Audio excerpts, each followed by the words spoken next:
ಈಗ ಡೆಸ್ಕಿಂಗ್ ವರ್ಕ್ ಆಗ್ತಿರ್ತಿ. ಈ ಕಡೆ ಕನ್ನಡ ಚಾನಲ್ಸ್ ಇದೆ, ಈ ಕಡೆ ತಮಿಳು, ತೆಲುಗು, ಮಲಯಾಳಮು, ಹಿಂದಿ, ಇಂಗ್ಲೀಷ್ ಎಲ್ಲ ಈ ಕಡೆ ಹಾಕೊಂಡಿರ್ತೀವಿ. ಒಂದು ಇಂಟರ್ವ್ಯೂ ಮಾಡಿದ್ರೆ ಎಷ್ಟು ಕೊಡ್ತಾರೆ? 1 ಲಕ್ಷ 2 ಲಕ್ಷ. ಇವತ್ತು ಕೋಟಿ ಮಾಡೋಕ್ಕೆ ಅವಕಾಶಗಳೈತೆ. ಆದರೆ ಜರ್ನಲಿಸಮ್ ಉಳಿಬೇಕು, ಮಾಡಬೇಕು ಅನ್ನೋದಷ್ಟೇ, ಬೇರೆ ಏನಿಲ್ಲ. ನಾನು ನಮ್ಮ ಮಾವನ್ನ ಹಾಕ್ಕೊಳ್ಳುವಂಥ ಅದನ್ನು ಕೋಟನ್ನು ಈ ಥರದನ್ನು 4 ಇಯರ್ಸ್ ಯೂಸ್ ಮಾಡಿದ್ದೀನಿ. ಯಾರೋ ನಾನು ವಿಡಿಯೋ ಹಳಬ್ರು ನೋಡ್ತಿರೋ ಗೊತ್ತಿರುತ್ತೆ. 4 ವರ್ಷ ಅದನ್ನೇ ಬಳಸಿದ್ದೀನಿ ನಾನು. ಇದು ಕರ್ನಾಟಕ TV ಶಿವಕುಮಾರ್ದಲ್ಲ. ಕರ್ನಾಟಕ TV ಅನ್ನೋದು ಒಂದು ಸಂಸ್ಥೆ. ಈ ಸಂಸ್ಥೆ ಒಂದಷ್ಟು ಜನಕ್ಕೆ ಜರ್ನಲಿಸ್ಟ್ಗಳಿಗೆ ಬದುಕಾಗಬೇಕು, ಶೆಲ್ಟರ್ ಆಗಬೇಕು ಅಷ್ಟೇ. ದುಡ್ಡು ಮಾಡೋಕ್ಕೆ ಯಾಕೆ ಇಲ್ಲಿ ಮಾಡಬೇಕು? ಶೋಗೆ ಹೋಗ್ಬೇಕಾದ್ರೆ ಬ್ಲೇಜರ್ ಹಾಕ್ತೀನಿ, ಯಾವುದೋ ಇವೆಂಟ್ಗಾರ ಆಗ್ತೀನಿ, ಅಂದರೆ ನಾರ್ಮಲಾಗಿ ನಾನು ಓಡಾಡ್ಕೊಂಡು ನಿಂತಿರ್ತೀನಿ. ನನಗೇನು ಅದೇನು ಇದಿಲ್ಲ. ನಾನು ಮೊದಲು ಇವು ಆಗ್ತಿರಲ್ಲ, ಹಂಗೆ ಮಾಡ್ತಿದ್ದೆ. ನೀನೇ ನಮ್ಮ ಬಾಸ್ ರಂಗನಾಥ್ ಸರ್, ನೀನೇ ನಿಮ್ಮ ಬಾಸ್ ಅಲ್ಲ, ನಿನ್ನ ಒಂದು ಇದನ್ನು ಮೇಂಟೈನ್ ಮಾಡೋ ನೀಟಾಗಿ ಅಂತಂದ್ರು. ಹಾಗಾಗಿ ಒಂದಷ್ಟು ನೀಟಾಗಿ ಹಾಕೊಂಡು ಹೋಗ್ತಿದ್ವಿ. ಎಷ್ಟಲ್ಲ ಏನು ನಾವು ಇವತ್ತು ನಮ್ಮ ಫ್ಯಾಮಿಲಿ ಚೆನ್ನಾಗಿದ್ದೀವಿ, ಆರಾಮಾಗಿದ್ದೀವಿ ಅಂದರೆ ಬಿಕಾಸ್ ನಮ್ಮ ಅತ್ತೆ ಮಾವ ನನ್ನ ಮಕ್ಕಳು ನೋಡ್ಕೋತಾರೆ, ಹೆಂಡತಿ ನೋಡ್ಕೋತಾರೆ, ಇವೆಲ್ಲ ಮಾಡ್ತಾರೆ. ಫ್ಯಾಮಿಲಿ ಸಪೋರ್ಟ್ ಬೇಕು ಅಲ್ವಾ? ಅವೆಲ್ಲ ಬೇಕಲ್ಲ. ಇವತ್ತೇನಾಗುತ್ತೆ, ಗಳಿಕೆ ಕೇವಲ ಹಣ ಅಲ್ಲ, ಗಳಿಕೆ ಕೇವಲ ಬಂಗಾರ ಅಲ್ಲ, ಗಳಿಕೆ ಕೇವಲ ಆಸ್ತಿ ಅಲ್ಲ, ಗಳಿಕೆ ಪ್ರೀತಿ, ವಿಶ್ವಾಸ, ನೆಮ್ಮದಿ. ನಾವು ನಮ್ಮ ಸಾಮರ್ಥ್ಯಕ್ಕೆ ತಕ್ಕಂಗೆ ಬದುಕೋದು ಕಲ್ತ್ಕೊಂಡ್ರೆ ನಾವು ನೆಮ್ಮದಿಯಾಗಿರ್ತೀವಿ. ಸೂಪರ್ ಮಾತು ಹೇಳಿದ್ರಿ. ನಾನು ಪಕ್ಕದ ಮನೆಯವ್ರಿಗೆ ನಾನು ಕಂಪೇರ್ ಮಾಡ್ಕೊಂಡ್ರೆ ಆಗಲ್ಲ.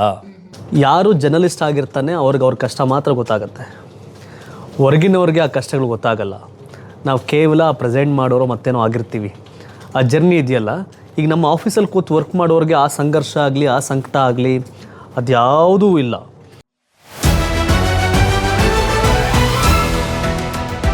ಈ ರಾಜಕೀಯದ್ದೇ ಸುದ್ದಿ ಮಾಡ್ಕೊಂಡಿರ್ಬೋದಿತ್ತಲ್ಲ, ಬೇರೆ ಇಂದ 30 ಚಾನಲ್ ಕಟ್ಟಿದ್ರಲ್ಲ ಸರ್. ಏನಂದರೆ ಶಿವಕುಮಾರ್ ಒಬ್ಬನೇ ಬದುಕೋದೇನು ಸಮಸ್ಯೆ ಇಲ್ಲ. ಅದರಲ್ಲೂ ಬೇರೆ ನಾನು ಎಲ್ಲ ಕಡೆ ಕೆಲ್ಸಕ್ಕೆ ಹೋಗಿದ್ರು ಒಂದು ಆಗಿರೋದು. ನಾನು ಆಗಲೇ ಹೇಳಿದ್ನಲ್ಲ, ನನ್ನ ಕೈಲಿ ಏನೂ ಆಗಲ್ಲ ಅಂದರೆ ಒಂದು ಕಡೆ ಕೆಲಸ ಮಾಡಬೇಕು. ನನ್ನ ಹತ್ರ ಶಕ್ತಿ ಇದ್ದರೆ ಒಂದು ಜನಕ್ಕೆ ಕೆಲಸ ಕೊಡಬೇಕು ಅಂತ. ನಾನು ಇದು ಶುರು ಮಾಡಿದ್ದೆ ಒಂದು ಜನಕ್ಕೆ ಕೆಲಸ ಕೊಡಬೇಕು ಅಂತ, ಒಂದು ಹೊಸ ಅದಿಲ್ಲಿ ನಡೀಬೇಕು ಅಂತ ಅಷ್ಟೇ. ಇದು ಕರ್ನಾಟಕ TV ಶಿವಕುಮಾರ್ದಲ್ಲ. ಕರ್ನಾಟಕ TV ಅನ್ನೋದು ಒಂದು ಸಂಸ್ಥೆ. ಈ ಸಂಸ್ಥೆ ಒಂದಷ್ಟು ಜನಕ್ಕೆ ಜರ್ನಲಿಸ್ಟ್ಗಳಿಗೆ ಬದುಕಾಗಬೇಕು, ಶೆಲ್ಟರ್ ಆಗಬೇಕು ಅಷ್ಟೇ. ಒಳ್ಳೆ ಜರ್ನಲಿಸಮ್ ಉಳಿಬೇಕು ಅಷ್ಟೇ. ನನಗೀಗ ದಾರಿಗಳು ಭಾಳ ಆಯಿತು. ಈಗ ನನ್ನ ಆತ್ಮೀಯರೆಲ್ಲ 100 ಕೋಟಿ 1000 ಕೋಟಿ ಮಾಡಿದವ್ರೆ. ಅವ್ರಿಗೂ ಶಿವಣ್ಣ ಹಿಂಗೆ ಮಾಡು, ಶಿವಣ್ಣ ಹಂಗೆ ಮಾಡು ಅಂತ ಹೇಳ್ತಿರ್ತಾರೆ. ದುಡ್ಡು ಮಾಡೋಕ್ಕೆ ಯಾಕೆ ಇಲ್ಲಿ ಮಾಡಬೇಕು? ಒಂದು ಇಂಟರ್ವ್ಯೂ ಮಾಡಿದ್ರೆ ಎಷ್ಟು ಕೊಡ್ತಾರೆ? 1 ಲಕ್ಷ 2 ಲಕ್ಷ. ಇವತ್ತು ಕೋಟಿ ಮಾಡೋಕ್ಕೆ ಅವಕಾಶಗಳೈತೆ. ಆದರೆ ಜರ್ನಲಿಸಮ್ ಉಳಿಬೇಕು, ಮಾಡಬೇಕು ಅನ್ನೋದಷ್ಟೇ, ಬೇರೆ ಏನಿಲ್ಲ. ಅಲ್ಲಿ ಬಂದಿದ್ದಾದಾಯ ಅಲ್ಲಿಗೇನೆ ಖರ್ಚಾಗ್ತಾ ಇದೆ. ಇವಾಗ ಅಷ್ಟೇ. ನನಗೆ ಇವತ್ತು ಅವಕಾಶ ಐತೆ. ಯಾವನ ಪುಕ್ಸಟ್ ಹೇಳೋದಲ್ಲ, 300 ಬಿರಿಯಾನಿ ಕೊಡ್ತಾನೆ, ನನಗೆ ಬೇಕಿರೋದು 35 ಜನ ಸ್ಟಾಫ್, 35 ಜನ, 35 ತಗೋಬೇಕು, ಕೊಡೋದು ಬೇರೆ ಕೊಡು ಅಂತ ಹೇಳಬೇಕು. ರಿಯಾಲಿಟಿನ ಹೇಳ್ತಾ ಇರೋದು. ನನಗಿಲ್ಲಿಗೆ ಅವಶ್ಯಕತೆ ಏನಿದೆ ಅದಷ್ಟೇ. ಇದನ್ನು ಹಿಂಗೆ ಹೆವಿ ಫ್ಲೋ ಮಾಡಿ ಹಾಳು ಮಾಡಬಾರ್ದು. ಭತ್ತಕ್ಕೆ ಹೇಳಲ್ಲ, ತೋಟಕ್ಕೆ ಎಷ್ಟು ಬೇಕಷ್ಟು ನೀರು ಕಟ್ಟಬೇಕು. ತುಂಬ ಹಾಕ್ಬಿಟ್ರೆ ಏನಾಗುತ್ತೆ ಹೇಳಿ? ಭತ್ತಕ್ಕೆ ನೀರು ಜಾಸ್ತಿ ಬೇಕು, ನೀರು ಕಟ್ಟಿ. ಕಬ್ಬಿಗೆ ನೀರು ತುಂಬ ಹಾಕ್ಬಾರ್ದು, ಬೆಳೆ ಹಾಳಾಗುತ್ತೆ. ನಿಮ್ಮ ಪ್ರತಿ ಮಾತಲ್ಲೂ ಕೃಷಿಗೆ ಕನೆಕ್ಟ್. ಎಸ್, ನಾನೊಬ್ಬ ಅಗ್ರಿಕಲ್ಚರಿಸ್ಟ್. ಅಂದ್ರೆ ನಾನು ನೀವು ಸ್ಟಾರ್ಟಿಂಗ್ ಹೇಳಿದಾಗೆ ನೀವು ಡೆಸಿಗ್ನೇಷನ್ಗೆ ನಾನು ಸೀಮಿತವಾಗಿಲ್ಲ, ವರ್ಕರ್ಸ್ ಆಗಿ ಕೆಲಸ ಮಾಡ್ತೀನಿ ಹೆಂಗೆ ಅಂತ ಹೇಳಿದ್ರೆ, ನಿಮ್ದು ಬೇರೆ ಇಂಟರ್ವ್ಯೂ ನೋಡಿದ್ದೀನಿ. ಕೇವಲ ನೀವು ರಾಜಕೀಯ ವ್ಯಕ್ತಿಗಳ ಬರೀ ಸಿಟ್ಟಿಂಗ್ ಇಂಟರ್ವ್ಯೂ ಮಾಡಿಲ್ಲ. ಯಾರೋ ಒಬ್ರು ಯೂಟ್ಯೂಬರ್ ಮನೆಗೆ ಹೋಗ್ತೀರಾ, ಅವ್ರ ಮನೆ ಹೆಂಗಿದೆ ಏನು ಅಂತೆಲ್ಲ ತೋರಿಸಿದ್ರ. ಅಂದ್ರೆ ಫೀಲ್ಡ್ಗೆ ಹೋಗಿನೂ ಕೂಡ ಇಂಥ ಪೊಸಿಷನ್ ಇದ್ರು ನೀವು ಇಂಟರ್ವ್ಯೂ ಮಾಡಿರೋದು ನಾನು ನೋಡಿದ್ದೀನಿ ನಿಮ್ಮ ಚಾನಲ್. ಯಾವುದೇ ಇದಿಲ್ಲ, ನನ್ಗೆ ಕೂತ್ಕೊಂಡು ಪುಟ್ಬಾದಲ್ಲೋ ಮಾತಾಡ್ತೀನಿ. ನಾವು ಟೀ ಕುಡಿಗೆ ಓಡಾಡ್ಕೊಂಡು ನಿಂತಿರ್ತೀವಿ. ಇಲ್ಲಿ ಶೋಗೆ ಹೋಗ್ಬೇಕಾದ್ರೆ ಬ್ಲೇಜರ್ ಹಾಕ್ತೀನಿ, ಯಾವುದೋ ಇವೆಂಟ್ಗಾರ ಆಗ್ತೀನಿ, ಅಂದರೆ ನಾರ್ಮಲಾಗಿ ನಾನು ಓಡಾಡ್ಕೊಂಡು ನಿಂತಿರ್ತೀನಿ. ನನಗೇನು ಅದೇನು ಇದಿಲ್ಲ. ನಾನು ಮೊದಲು ಇವು ಆಗ್ತಿರಲ್ಲ, ಹಂಗೆ ಮಾಡ್ತಿದ್ದೆ. ನೀನೇ ನಮ್ಮ ಬಾಸ್ ರಂಗನಾಥ್ ಸರ್, ನೀನೇ ನಿಮ್ಮ ಬಾಸ್ ಅಲ್ಲ, ಒಂದು ಇದನ್ನು ಮೇಂಟೈನ್ ಮಾಡೋ ನೀಟಾಗಿ ಅಂತಂದ್ರು. ಹಾಗಾಗಿ ಒಂದಷ್ಟು ನೀಟಾಗಿ ಹಾಕೊಂಡು ಹೋಗ್ತಿದ್ವಿ. ನಾನು ಹಳೆ ವಿಡಿಯೋಗಳು ನೋಡ್ಬಿಟ್ರೆ ನಿಮಗೆ ಶಾಕ್ ಆಗುತ್ತೆ. ನಾನು ಒಂದು ಬ್ಲೈಸರ್ನ, ನಮ್ಮ ಮಾವೊಂದು ನಂದಲ್ಲ, ನನ್ನ ವೈಫ್ ಅಪ್ಪನ ಬ್ಲೈಸರ್ನ ಹತ್ರ 4 to 5 years ಯೂಸ್ ಮಾಡಿದ್ದೀನಿ. ನಾನು ನಮ್ಮ ಹಿದಾಯತ್, ಹಲೋ ಹಿಂದೂ ಚಾನಲ್ ಹಿದಾಯತ್ ಮಂಗಳೂರಿಗೆ ಹೋಗಿದ್ವಿ. ಒಂದು ನಮ್ಗೆ PUC ಒಂದು ಪಾಠ ಇತ್ತು, ಮಾವ ಕೊಡಿಸಿದ ಕೋಟು ಅಂತ. ನನ್ಗೆ ಒಳ್ಳೆ ಟೈಟಲ್ ಅದು. ನಾನು ನಮ್ಮ ಮಾವನ್ನ ಹಾಕ್ಕೊಳ್ಳುವಂಥ ಅದನ್ನು ಕೋಟನ್ನು ಈ ಥರದನ್ನು 4 years ಯೂಸ್ ಮಾಡಿದ್ದೀನಿ. ಯಾರೋ ನಾನು ವಿಡಿಯೋ ಹಳಬ್ರು ನೋಡ್ತಿರೋ ಗೊತ್ತಿರುತ್ತೆ. 4 ವರ್ಷ ಅದನ್ನೇ ಬಳಸಿದ್ದೀನಿ ನಾನು. ಓಕೆ. ನನಗೆ ಆ ಥರದ್ದು ಏನಿಲ್ಲ. ನಮ್ಮ ಜೀವನ ಮತ್ತಿದು ಸ್ಕ್ರೀನಿಗೆ ಏನು ಬೇಕು ಆ ಕಾರಣಕ್ಕೆ ಒಂದಷ್ಟು ಚೇಂಜಸ್ ಮಾಡ್ಕೊಂಡಿದ್ದೇನೆ ಹೊರ್ತು ಅದಲ್ಲ. ಈಗ ನಾನು ಯಾಕೆ ನಾನು ಹೆಂಡತಿ ಮನೇಲಿ ಇರಬೇಕು ಅಂತ ಅನ್ಕೋಬೇಕಲ್ಲ. ಬದುಕನ್ನು ಅಚ್ಚುಕಟ್ಟಾಗಿ ಕಟ್ಕೋಬೇಕು, ನೀಟಾಗಿ ಕಟ್ಕೋಬೇಕು. ಕೆಲವೊಂದು ಟೈಮ್ ಸಹಿಸ್ಕೋಬೇಕು, ಕೆಲವೊಂದು ಟೈಮ್ ತಡ್ಕೋಬೇಕು. ಸ್ವಾಭಿಮಾನ ಆಚೆ ಈಚೆ ಒಂದಷ್ಟು ಪದ ಬಳಕೆಗಳಾಗ್ತಿರ್ತವೆ. ಇವನು ಯಾಕಲ್ಲ ಅವ್ನ ಮನೇಲಿ ಇವನಿಗೇನು ಇದಿಲ್ವಾ, ಮನೆ ಮರೆಯದಿಲ್ವಾ, ಲೈಕ್ ಇವನಿಗೇನು ಸಪೋರ್ಟ್ ಬದುಕೋಕ್ಕಾಗಲ್ವಾ? ಅದಲ್ಲ. ನಮ್ಮ ಅಪ್ಪ ಅಮ್ಮ ಇಲ್ವಾ ನನಗೆ 2 ಮಕ್ಕಳು ನೋಡ್ಕೋಬೇಕು. ಒಂದು ಯಾವಾಗ ಅಜ್ಜಿ ತಾತ ಬಾಂಡಿಂಗು, ಆ ಫ್ಯಾಮಿಲಿ ಸೆಗ್ಮೆಂಟ್ ಇರುತ್ತೆ. ನನ್ನ ಮಗ ಈಗ ಊರಲ್ಲಿದ್ದಾನೆ, ಮದ್ದೂರ ಹತ್ರ ಮಾದಾಪುರ ಅಂತ, ನನ್ನ ವೈಫರು ಅಲ್ಲಿ ತೋಟದ ಮನೇಲಿ ಅಲ್ಲಿ. ಆ ಪ್ರೀತಿ ಸಿಗಬೇಕಲ್ಲ. ನಮ್ಮ ಅಪ್ಪ ಅಮ್ಮ ಇದ್ದಿದ್ರೆ ಅದೊಂಥರ ಜರ್ನಿ ಅಲ್ವಾ? ಸೊ ಅದು ಬೇಕದು ಕನೆಕ್ಷನ್ಸ್ ಬೇಕು. ನಾನು ಇಷ್ಟೆಲ್ಲ ಮಾತಾಡೋ ನಾನು ಹೆಚ್ಚು ಕಮ್ಮಿ ನಾನು ಟೈಮೇ ಕೊಡಲ್ಲ. ಬೆಳಗ್ಗೆ ಬಂದರೆ ರಾತ್ರಿ 11 ಗಂಟೆ 12 ಗಂಟೆ ಮನೆಗೆ ಹೋಗ್ತೀನಿ. ಇಷ್ಟಲ್ಲ ಏನು ನಾವಿವತ್ತು ನಮ್ಮ ಫ್ಯಾಮಿಲಿ ಚೆನ್ನಾಗಿದ್ದೀವಿ ಆರಾಮಾಗಿದ್ದೀವಿ ಅಂದರೆ ಬಿಕಾಸ್ ನಮ್ಮ ಅತ್ತೆ ಮಾವ ನನ್ನ ಮಕ್ಕಳು ನೋಡ್ಕೋತಾರೆ, ಹೆಂಡತಿ ನೋಡ್ಕೋತಾರೆ, ಇವೆಲ್ಲ ಮಾಡ್ತಾರೆ. ಫ್ಯಾಮಿಲಿ ಸಪೋರ್ಟ್ ಬೇಕು ಅಲ್ವಾ, ಅವೆಲ್ಲ ಬೇಕಲ್ಲ. ಮನೆ ಇಷ್ಟೆಲ್ಲ ಖರ್ಚು ಮಾಡೋ ಶಿವಕುಮಾರ್ಗೆ 20,000 30,000 ಬಾಡಿಗೆ ಕಟ್ಟೋಕ್ಕಾಗಲ್ವಾ? ಮನೆದು ಸಪ್ರೇಟ್ ಮಾಡಿ ಹೇಳ್ಬೋದು. ಬಾಡಿಗೆಲ್ಲ ಬಾಂಧವ್ಯ ಮತ್ತು ಪ್ರೀತಿ ವಿಶ್ವಾಸದ ಪ್ರಶ್ನೆ ಅಷ್ಟೇ. ಕರೆಕ್ಟ್ ಅಷ್ಟೇ. ಅದೇನೋ 1,000 ಇರ್ಬೋದೇನೋ, ಅದಲ್ಲ, ಅದು ಇಂಪಾರ್ಟೆಂಟ್ ಅಲ್ಲ, ಆ ಕಾರಣಕ್ಕಷ್ಟೇ. ಇವಾಗ ನೀವೇನೋ ಕೆಲಸದವ್ರ ದುಡ್ಡಿಗೆ ತಗೊಂಡಿಟ್ರು ಆ ಪ್ರೀತಿ ಬಾಂಧವ್ಯ ಸಿಗಲ್ವಲ್ಲ ಸರ್? ಅಷ್ಟೇ, ಅದು ಬೇಕಲ್ಲ. ಇವತ್ತೇನಾಗುತ್ತೆ, ಗಳಿಕೆ ಕೇವಲ ಹಣ ಅಲ್ಲ, ಗಳಿಕೆ ಕೇವಲ ಬಂಗಾರ ಅಲ್ಲ, ಗಳಿಕೆ ಕೇವಲ ಆಸ್ತಿ ಅಲ್ಲ, ಗಳಿಕೆ ಪ್ರೀತಿ ವಿಶ್ವಾಸ ನೆಮ್ಮದಿ. ಈಗ ನೆಮ್ಮದಿನ ಶಿಸ್ತಾಗಿ ಒಂದು ಊಟ ಮಾಡಿ ಬೇಕಾದ್ರೆ ಒಳ್ಳೆ ನಾನ್ ವೆಜ್ ತಿಂದು ಮಲ್ಕೊಂಡು ಇಲ್ಲೇ ಬರ್ತದೆ. ಮಿತಿ ಇದೆ ಅದಕ್ಕೆ, ನೆಮ್ಮದಿಯಾಗಿರೋಕ್ಕೆ. ಆದರೆ ದುಡ್ಡು ಮಿತಿ ಇದೆಯಾ, ಲಿಮಿಟ್ ಇದೆಯಾ? 1 ಕೋಟಿ ಮಾಡೋನ್ಗೆ 10 ಕೋಟಿ ಮಾಡಬೇಕು, 10 ಕೋಟಿ ಮಾಡೋನ್ಗೆ 100 ಕೋಟಿ ಮಾಡಬೇಕು, 100 ಮಾಡೋದು 1,000 ಮಾಡಬೇಕು, ಇದೇ ಇರುತ್ತೆ. ನಾವು ಬದುಕ್ತಿರೋದು ಯಾವ ಕಾರಣಕ್ಕೋಸ್ಕರ? ದುಡ್ಡಿಂದೇ ಹೋದರೆ ನೆಮ್ಮದಿ ಇಲ್ಲ, ಸಿಗಲ್ಲ. ಅದಕ್ಕೆ ಲಿಮಿಟ್ ಇಲ್ಲ. ನೆಮ್ಮದಿಯ ಬದುಕು ಕಟ್ಕೊಳ್ಳೋಕ್ಕೆ ಇಷ್ಟೆಲ್ಲ ಅವಶ್ಯಕತೆನೇ ಇಲ್ಲ. 2 ಆಯ್ಕೆ, ಅದ್ರ ಬಗ್ಗೆ ನಾವು ಅರ್ಥ ಮಾಡ್ಕೊಂಡ್ರೆ ಸಾಕು. ಏನು ಗೌರ್ಮೆಂಟ್ ಸ್ಕೂಲಲ್ಲಿ ಓದ್ದೋರೆ ಇವತ್ತು ಗೌರ್ಮೆಂಟ್ ಸ್ಕೂಲಲ್ಲಿ ಓದೋರೆ ಅಧಿಕಾರಿಗಳು, ದೊಡ್ಡ ಮಟ್ಟಕ್ಕೆಲ್ಲ ಅವರೆಲ್ಲ ಇರೋದು. ಪ್ರತಿಷ್ಠೆ, ನನ್ನ ಜೀವನ ನನ್ನ ವ್ಯವಸ್ಥೆಗೆ ತಕ್ಕಂಗಿರಬೇಕು ಅಲ್ವಾ? ಪಕ್ಕದ ಮನೆಯವರು ಈ ಸ್ಕೂಲ್ ಸೇರಿಸಿದ್ರು, ಪಕ್ಕದ ಮನೆಯವರು ಈ ಮನೆ ಕಟ್ಟರು ಅಂತ ಕಟ್ಟಕ್ಕಾಗಲ್ಲ. ನಾವು ನಮ್ಮ ಸಾಮರ್ಥ್ಯಕ್ಕೆ ತಕ್ಕಂಗೆ ಬದುಕೋದು ಕಲ್ತ್ಕೊಂಡ್ರೆ ನಾವು ನೆಮ್ಮದಿಯಾಗಿರ್ತೀವಿ. ಸೂಪರ್ ಸರ್, ಸೂಪರ್ ಮಾತು ಹೇಳಿದ್ರಿ. ನಾನು ಪಕ್ಕದ ಮನೆಯವ್ರಿಗೆ ನಾನು ಕಂಪೇರ್ ಮಾಡ್ಕೊಂಡ್ರೆ ಆಗಲ್ಲ. ಸಮಾಧಾನಕ್ಕೆ ನಮಗಿಂತ ಕಡಿಮೆ ಇರೋರ ಜೊತೆ ಕಂಪೇರ್ ಮಾಡ್ಕೊಳ್ಳೋಣ, ಬೆಳೆಯೋಕ್ಕೆ ನಮಗಿಂತ ಜಾಸ್ತಿ ಇರೋ ಜೊತೆ ನಾವು ಕಂಪೇರ್ ಮಾಡ್ಕೊಳ್ಳೋಣ. ಸರ್ ನೀವೇನಕ್ಕೆ ಸರ್ ಅಲ್ಲಿಂದ ಆಫೀಸ್ ಇಲ್ಲಿಗೆ ಶಿಫ್ಟ್ ಮಾಡಿದ್ದು? ಅಲ್ಲಿ ಚೆನ್ನಾಗೇ ಇತ್ತಲ್ಲ, ಅಲ್ಲಿ ಇಷ್ಟೇ ಜನ ಎಂಪ್ಲಾಯಿ ವರ್ಕ್ ಮಾಡ್ತಾ ಇದ್ರಾ? ಚೆನ್ನಾಗಿದೆ. ಬಿಕಾಸ್ ಏಕೆಂದರೆ ಹೆಬ್ಬಾಳ ಜಂಕ್ಷನ್ ಟ್ರಾಫಿಕ್ ಇದೆಯಲ್ಲ, ಅರ್ಧ ಗಂಟೆ ಮೇಲೆ ಬೇಕು. ಮೋರ್ ದೆನ್ 30 ಮಿನಿಟ್ಸ್ ಬೇಕು ನಮ್ಗೆ ಇಲ್ಲಿ ಬರೋಕ್ಕೆ. ವಿಧಾನಸೌಧ ಹೋಗೋಕ್ಕೆ ಹೆಬ್ಬಾಳ ದಾಟಕ್ಕೆ ಅರ್ಧ ಗಂಟೆ ಬೇಕು. ಆ ರಿಂಗ್ ಸುತ್ಕೊಂಡು ಅಲ್ಲಿಂದ ಮೇಕ್ರಿ ದಾಟ್ಕೊಂಡು ವಿಧಾನಸೌಧ ಹೋಗಕ್ಕೆ 1 ಅವರ್ ಬೇಕು. ನಮ್ಮ ಕ್ಯಾಮ್ರಾಮೆನ್ ರಿಪೋರ್ಟ್ರು 10 ಗಂಟೆಗೆ ಆಫೀಸ್ ಬಿಟ್ಟರೆ 11 ಗಂಟೆಗೆ ವಿಧಾನಸೌಧ ಹೋಗೋರು. ಸಂಜೆ 7 ಗಂಟೆ ಶಿಫ್ಟ್ ಮುಗಿಬೇಕಾದ್ರೆ 5:30ಗೆ ಬಿಟ್ಟಿರೋರು. 2 ಅವರು 9 ಅವರ್ ಡ್ಯೂಟಿ ಇರಲ್ಲ, 1 ಅವರ್ ಎಷ್ಟು, ಒಂದು 2 ಅವರ್ ಅಂದರೆ 40% ಪ್ರೊಡಕ್ಷನ್ ಟ್ರಾವೆಲಲ್ಲೇ ಹೋಗ್ತಾ ಇತ್ತು ಆಚೆ ಬರೋರಿಗೆ.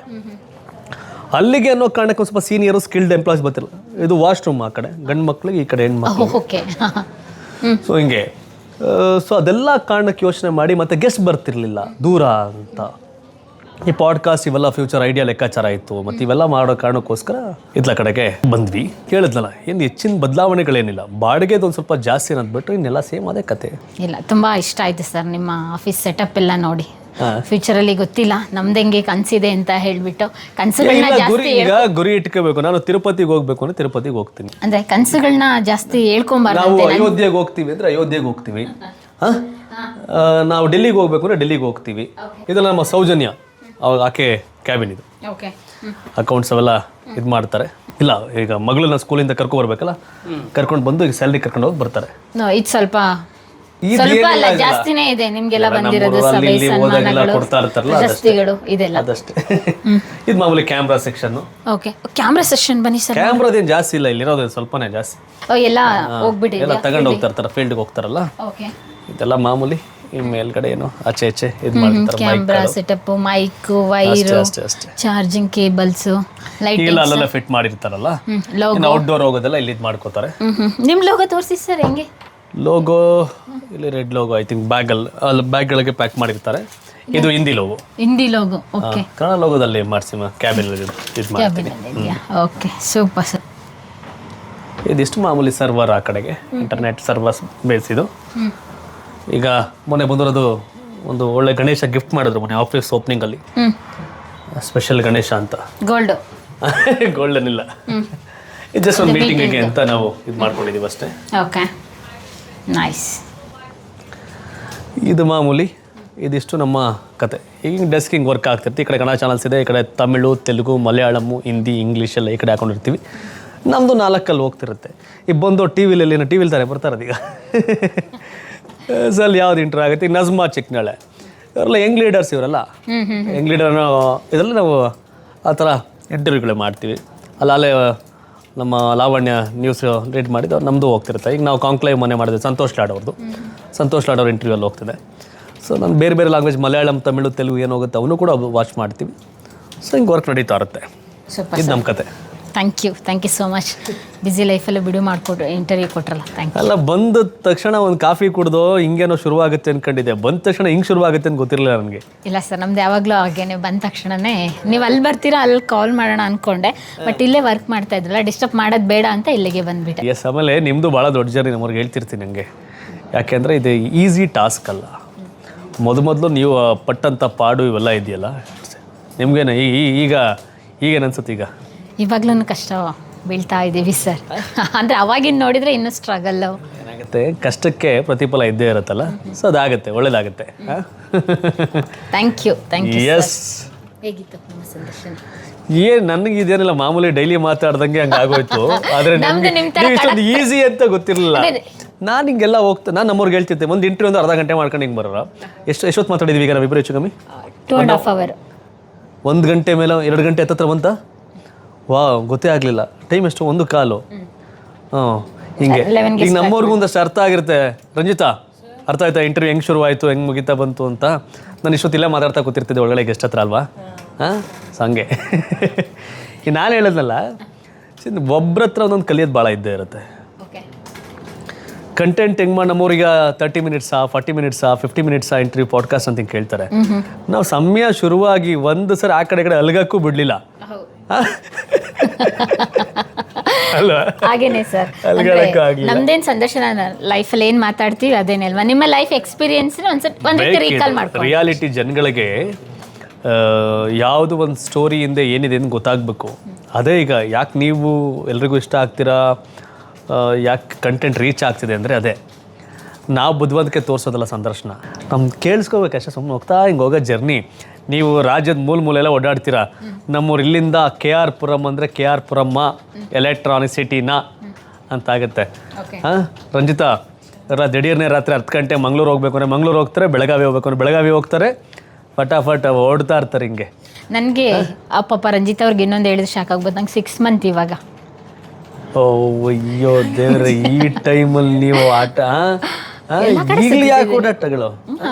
ಲೈಫ್ ಅಲ್ವಾ ಸರ್, ಕುತ್ಕೊಂಡು ಏನು ಮಾಡಲಿ, ಅದನ್ನೇ ತಿರ್ಗಾಡ್ಕೊಂಡು ಮಾಡೋದು ಅಷ್ಟೇ ರೇ. ಎಸ್, ಏನಂದರೆ ನನಗೆ ಇವರು ಹೋಗ್ಬೇಕಾದ್ರೆ ಮೊದಲು ನನಗೆ ಐ ಥಿಂಕ್ ಶಿವಮೊಗ್ಗ ಅನ್ಕೋತೀನಿ. ಶಿವಮೊಗ್ಗದಲ್ಲಿ ನೀವು ಕಾರಲ್ಲಿ ಕೂತು ಅಳ್ಬೇಕಾದ್ರೆ ಅವತ್ತೊಂದು ಆ ವಿಡಿಯೋ ನೋಡಿದಾಗ ಅಂತು, ಯಾರು ಜರ್ನಲಿಸ್ಟ್ ಆಗಿರ್ತಾನೆ ಅವ್ರ ಕಷ್ಟ ಮಾತ್ರ ಗೊತ್ತಾಗುತ್ತೆ, ಹೊರಗಿನವ್ರಿಗೆ ಆ ಕಷ್ಟಗಳು ಗೊತ್ತಾಗಲ್ಲ. ನಾವು ಕೇವಲ ಪ್ರೆಸೆಂಟ್ ಮಾಡೋರು ಮತ್ತೇನೋ ಆಗಿರ್ತೀವಿ. ಆ ಜರ್ನಿ ಇದೆಯಲ್ಲ, ಈಗ ನಮ್ಮ ಆಫೀಸಲ್ಲಿ ಕೂತು ವರ್ಕ್ ಮಾಡೋರಿಗೆ ಆ ಸಂಘರ್ಷ ಆಗಲಿ, ಆ ಸಂಕಟ ಆಗಲಿ, ಅದ್ಯಾವುದೂ ಇಲ್ಲ. ಯಾರು ಅದನ್ನು ರನ್ ಮಾಡೋರು ಮತ್ತು ಅದ್ರಲ್ಲಿ ಇನ್ವಾಲ್ವ್ ಆಗೋರ್ಗಿದೆಯಲ್ಲ, ಆ ಸಂಘರ್ಷ, ಆ ಸಂಕಷ್ಟ, ಆ ನೋವೇ ಬೇರೆ. ಹಾಗಾಗಿ ನೀವು ಪಾಡನ್ನು ನಾನು ಪಟ್ಟಿದ್ದೀನಿ. ಆದರೆ ಹೆಣ್ಮಗುವಾಗಿ ನೀವು ಇವೆಲ್ಲ ಇದು ಮಾಡೋದಿದೆಯಲ್ಲ, ಅದಿದು. ಬಟ್ ಅಲ್ಲಿ ದೊಡ್ಡ ಶಕ್ತಿ ಆ ಕಾರಣಕ್ಕೆ ಎಲ್ಲವೂ ಈಸಿ. ಬಟ್ ಈ ರೇರ್ ಕರ್ನಾಟಕದಲ್ಲಿ ಈ ಥರ ಜರ್ನಲಿಸ್ಟ್ಗಳು ನೀವಿಬ್ಬರು ಥರ ರೇರ್. ಮಾಡ್ತಾ ಇದ್ವಿ ಸರ್, ಮಾಡಬೇಕಲ್ಲ. ಆಗತ್ತೆ. ಯಾವತ್ತೂ ಹೇಳಿದ್ನಲ್ಲ, ನೀವು ಹಾಕಿರೋ ಬುನಾದಿ ಪಿಲ್ಲರು ಇದು 1 ಫ್ಲೋರ್ಗಲ್ಲ, ದೊಡ್ಡ ಸಾಮ್ರಾಜ್ಯ ಕಟ್ಟದ ಒಂಥರ. ಎಲ್ಗೂ ಶುರುವಾಗತ್ತೆ ಹಿಂಗೇನೆ. Thank you. ಎಲ್ಗೂ ಶುರುವಾಗತ್ತೆ ಹಿಂಗೇನೆ. ಮನೆ ನಾವೇನು ಪಿಲ್ಲರ್ ಹಾಕ್ತೀವಿ ಅದ್ರ ಮೇಲೆ ಕಟ್ಟಬೇಕಾಗತ್ತೆ ಅಷ್ಟು ಫ್ಲೋರು. ಬಟ್ ಈ ಜರ್ನಿ ಇದೆಯಲ್ಲ, ಹೋಗ್ತಾ ಹೋಗ್ತಾ ಹೋಗ್ತಾ ಪಿಲ್ಲರ್ನೂ ಕೂಡ ಹಂಗೆ ಎಕ್ಸ್ಟೆಂಡ್ ಮಾಡ್ಕೊಂಡು ಬೆಳೆಯೋಕ್ಕೆ ಅವಕಾಶ ಇದೆ, ನಮ್ಮದಾಗಲಿ ನಿಮ್ಮದಾಗಲಿ. ಆದರೆ ನೀವು ಒಂದು ಸ್ವಲ್ಪ ಸೇಫೆಸ್ಟ್ ಝೋನ್. ಯಾಕೆ ಅಂತಂದರೆ ಟೀಮ್ ಚಿಕ್ಕದಿದ್ದ ಆರಾಮಾಗಿರುತ್ತೆ, ಟೀಮ್ ದೊಡ್ಡದಾಗಿದೆಯಲ್ಲ ಅದು ಬೇರೆದೇ. ಥ್ಯಾಂಕ್ ಯು ಸೋ ಮಚ್, ಒಳ್ಳೆಯದಾಗಲಿ.